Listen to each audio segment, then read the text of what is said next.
Hi folks, it's Peter Lemieux with Batter Sports and Rounding Third. I'm the guy who tells baseball stories, and I think I got a great one for you. It's hard to believe that the team I'm going to talk about was so amazing and yet has disappeared from the annals of baseball history.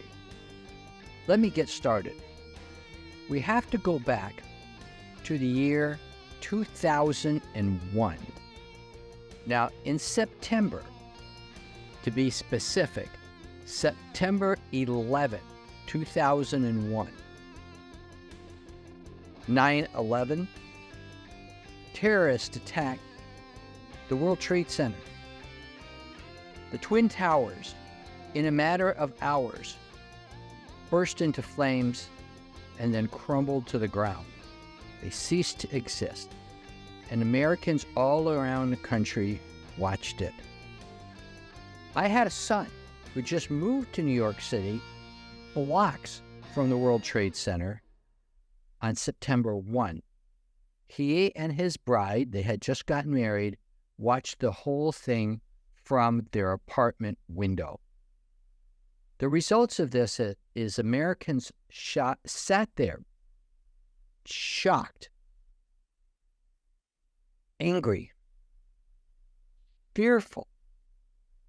It just welled up with emotions as over 3,000 people died, many of them first responders, police, firemen, brave, good people, gone. And America was stunned. The reaction is our country changed. Immediately, we could not fly on an airplane. There were no airplane flights. When they finally resumed airplane flights, people were afraid to fly, and those that did got greeted with a brand new organization called TSA. We sat there not knowing what the future held for us.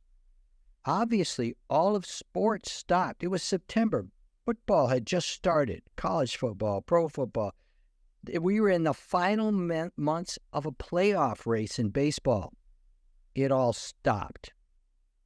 Well, when we finally got our sea legs and got started back up, sports resumed.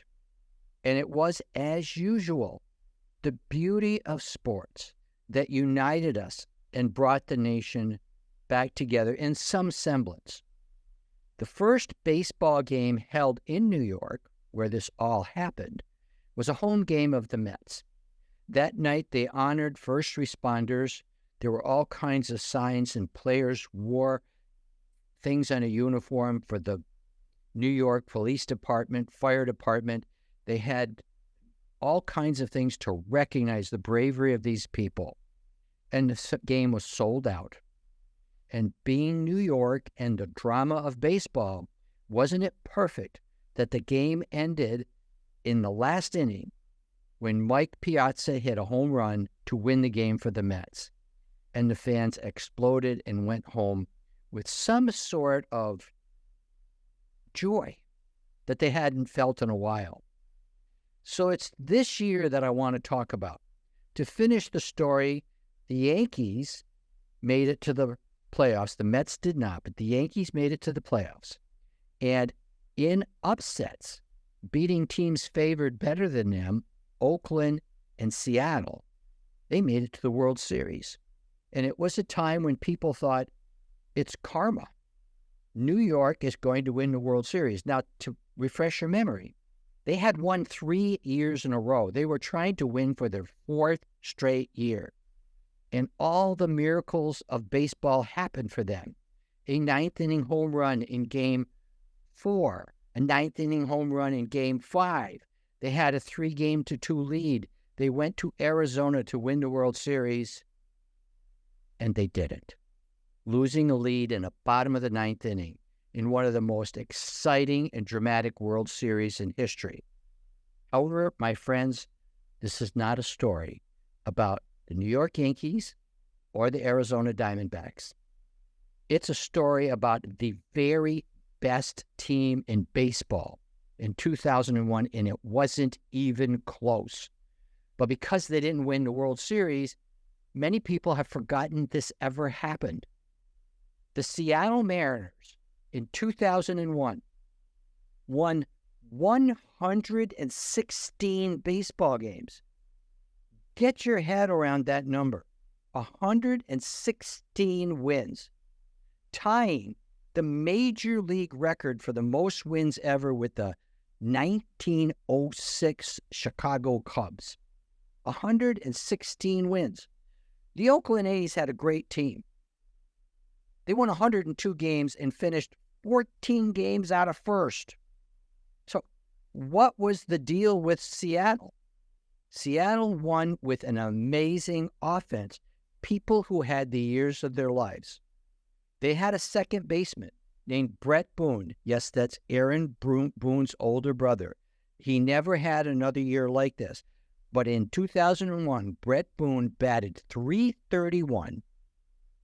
He hit 37 home runs. Are you sitting down? At second base, he drove in 141 runs. They had a fellow named Mike Cameron. Didn't have a great batting average at .267, but Mike Cameron hit 25 homers and drove in 110 runs. They had perhaps the greatest designated hitter in the history of baseball, Edgar Martinez. Edgar did his thing. .306, 23 homers, 116 RBIs. However, they had the secret ingredient. They had a 28-year-old rookie named Ichiro Suzuki. All he did was hit .356 and steal 56 bases. He won Rookie of the Year and Most Valuable Player in the American League. When it was all said and done, they had a team batting average of .288.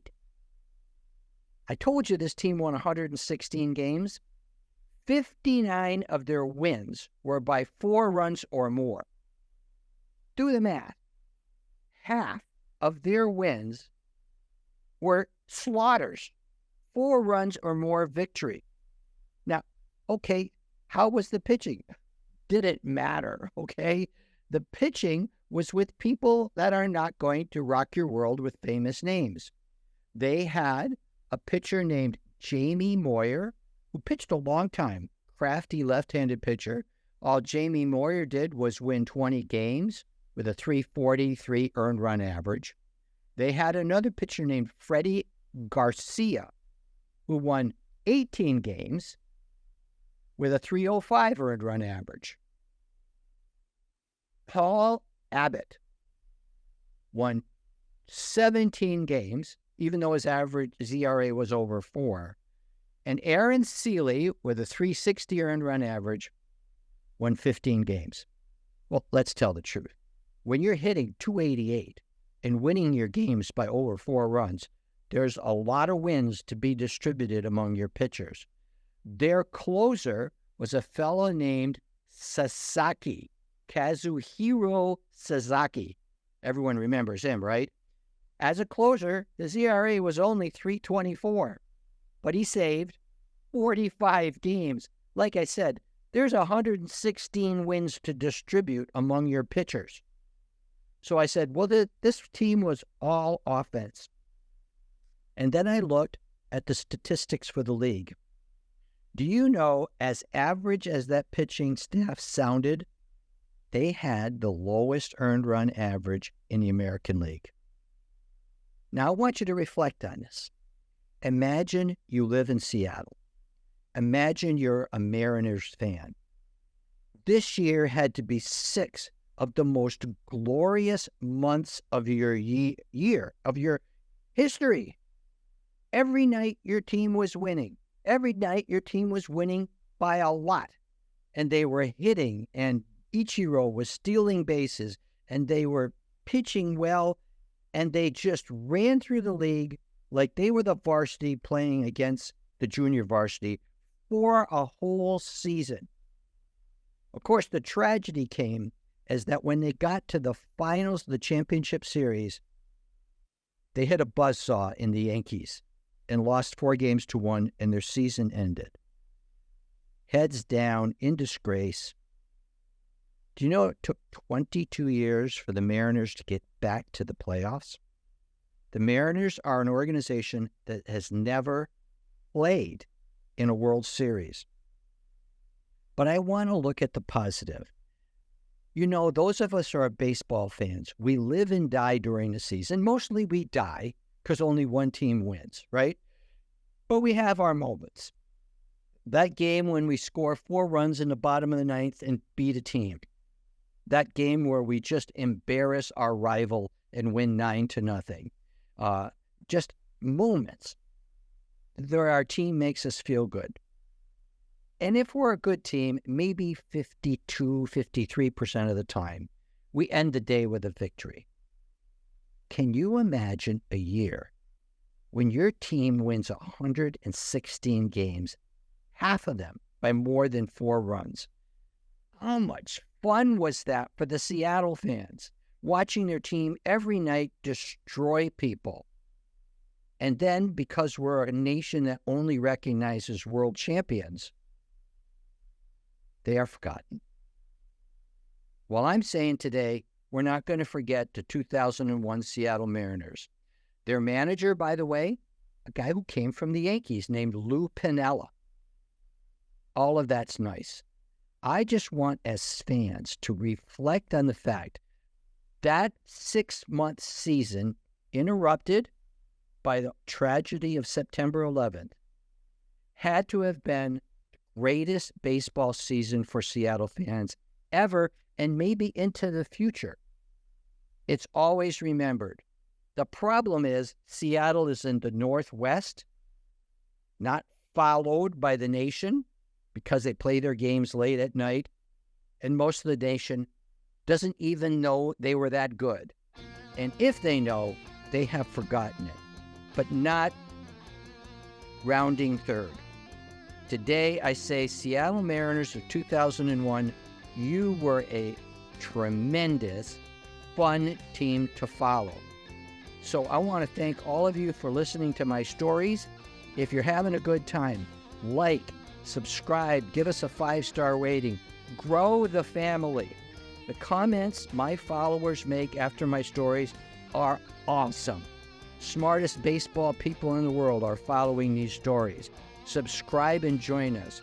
Seam heads everywhere. This is your home. So, Seattle Mariners 2001, hats off to you. I hope all of you have a great day, and I'm looking forward to meeting you in the future where we can tell more stories about baseball.